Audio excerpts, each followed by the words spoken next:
Videomuza sponsor olduğu için Altium Designer'a teşekkür ederiz.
Altium Designer, mühendislerin ve kullanıcıların elektronik tasarım sürecinin her yönüyle zahmetsizce bağlantı kurmalarını sağlar.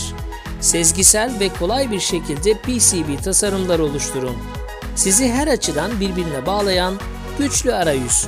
Elektronik tasarım sürecini hızlandırın ve kolaylaştırın. Açıklamalar kısmında bulunan linki kullanarak Altium Designer yazılımının ücretsiz versiyonunu bilgisayarınıza indirip kurarak denemeye hemen başlayabilirsiniz.